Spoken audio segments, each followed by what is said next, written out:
Greetings. I normally address the person I'm talking to directly in this in a letter-style format because it's easy for me to do because I'm terrible at openings, as I'm sure you've noticed. But with this guy, I can't quite get his name right. He selects the name Prince for his title, which is kind of pompous. But for his name that he picks, it's just the letters E-A.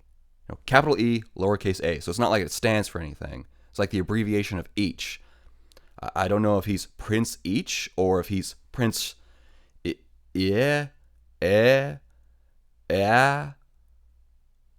maybe it's... Yes, I think that's it. So anyway, Prince made a video titled, I Sued the School System.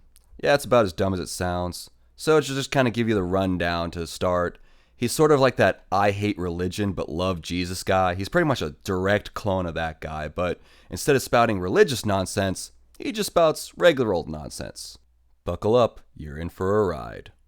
He starts off with a quote from Einstein. You know the one about judging a fish by its ability to climb a tree thing. Of course. But he then goes into this. Today on trial we have modern day schooling.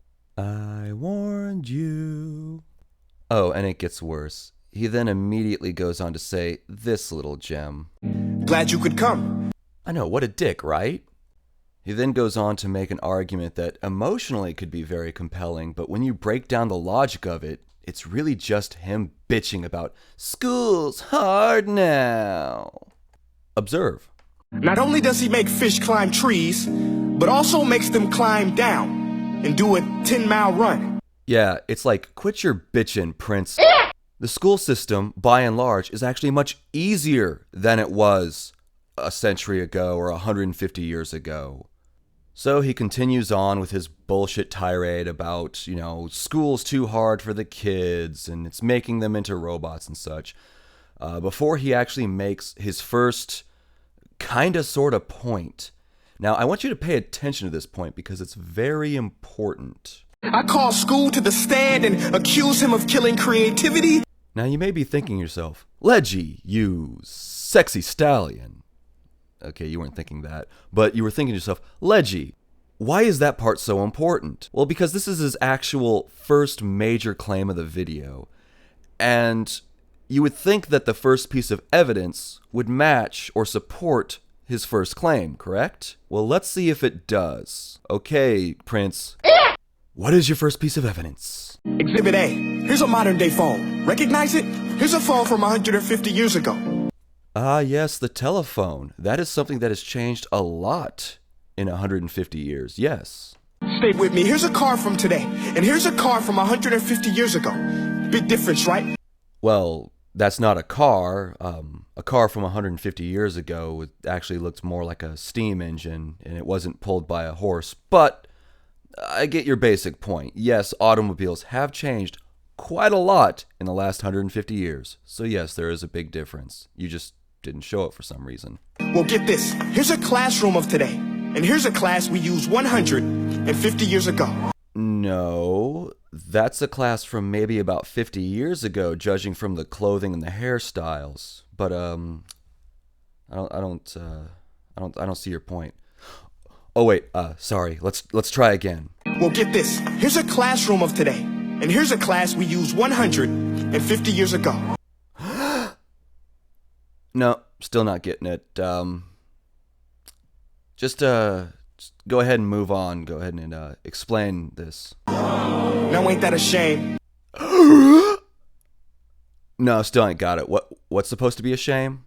I don't understand. In literally more than a century, nothing has changed. Okay, stabling for a second the fact that you are factually wrong here.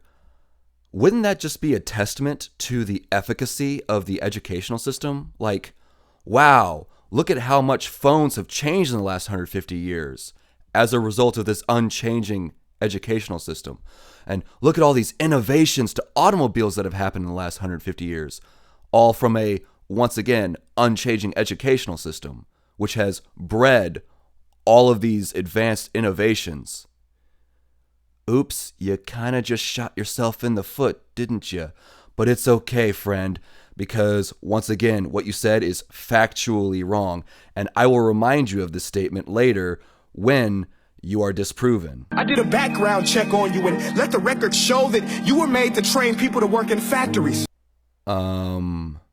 No. I have searched all over the internet, and not one source has even hinted at something like that. Which explains why you put students in straight rows, nice and neat. No. The reason for that is space. Because space is finite. Like, it's a limited resource, especially in a public building. How do you not know this? Oh, and make them compete to get an A. No. I'm getting tired of constantly having to say that word, but you are constantly wrong. With the exception of grade curving, which admittedly is a pretty shit tactic of grading, generally speaking, if students get more than a 90, or in some cases a 92% in their coursework, they're going to get an A. They don't compete with each other because all students can get an A. They just have to show at least 90% of the test questions, or 92% given some courses, and then they have an A. That's all they need. It has nothing to do with competition with each other. Now, that's not to say that some courses don't have students compete. Yes, anytime you have a grade curve, anytime you're graded on a curve, yes, you do compete. But one, that's always been pretty rare. And two, they only really ever do grade curves in courses that are so difficult that an average student would only get like 50% or less anyway. A letter which determines product quality, hence grade A of meat. Which didn't come about until almost 30 years after we put letter grades on people's schooling. But whatever, you're already knee deep in the bullshit. Just keep waiting. Where one teacher stands in front of 20 kids. So you're against the lecture method? Okay, what else would you propose for topics that normally require the lecture method? Like, how are you going to teach something like, say, the entropy equation? How are you going to teach that in a method other than lecturing? How are you going to teach people what the Greek symbols in math mean without a lecture? I'm all ears, buddy. Or perhaps you think that the class size is too large. Okay, then perhaps we should decrease the class size. Well, the only ethical way to do that is to hire more teachers.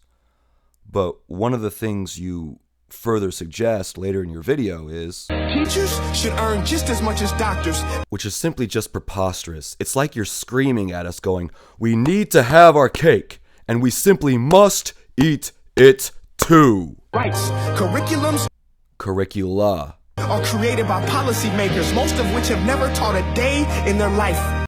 Yeah, and neither have I. After all, I'm not a teacher pony. I'm an accountant pony. But, something tells me neither have you. Take Frederick J. Kelly, the man who invented standardized testing. No, he didn't write a standardized test until 1914, but the standardized tests existed, at least for college entry, in 1901, 11 years after it was suggested by one Charles William Eliot in 1890, when Mr. Kelly was only 10 years old. What Mr. Kelly is known for is implementing multiple choice to the standardized tests. So, once again, historically speaking, you're wrong. Seriously, dude, 10 seconds of Google and I found this shit. Who said, and I quote, "These tests are too crude to be used and should be abandoned." Yeah, cool story, bro. No more Common Core and... Hey, a point where we agree. I am against Common Core as well. But, you remember this statement? In literally more than a century, nothing has changed. Yeah, you see, Common Core is a product of the 90s. And that's the 1990s, by the way. And last I checked, we got quite a ways to go before the 1990s is literally a century ago. So, yeah, you're just a little bit wrong there. Sure, math is important, but no more than art or dance. No. Boy, there's that word again. Art and dance are nowhere near as important as math. In fact, one, I have no idea why you brought up dance. That's fucking random. But art is something that you can't have without math. But you can have math without art. You see, a lot of art is very heavily based on mathematical algorithms. Like, for instance, music. Maybe you heard of it. Hey guys, my name is Prince EA, and Oh, so it is EA. Man, I've been calling you this whole time. I'm sorry, buddy. I want to know what you think. Oh, you know. How can we together create a more efficient, effective, and just better future of learning? Well, as you and I have agreed, we can do away with Common Core, but aside from that, any changes to the educational system is a pretty hefty gamble, because not only are you betting with the taxpayer's dime, you are betting with the future of every child in America. So you better make damn sure those changes are for the better. And pointing at some other country and saying, well, look at what they do, isn't exactly the best way to go about doing things. Okay, I've been doing a lot more talking than normal, so I'm starting to lose my voice. So, in conclusion, I think you don't quite know how economics works. You don't know how, especially the US economy works. You don't know how the education system works. You don't have any grasp on the history of education, which, by the way, 30 minutes of research and I was able to debunk every point in your video. I didn't get around to doing every point because I cut a lot out, but it was just getting way too annoying. So, in closing, we agree very little and we disagree a lot. And you kind of suck at critical thinking. So, if there's one thing you really got right, it is that the school system has, in fact, failed you.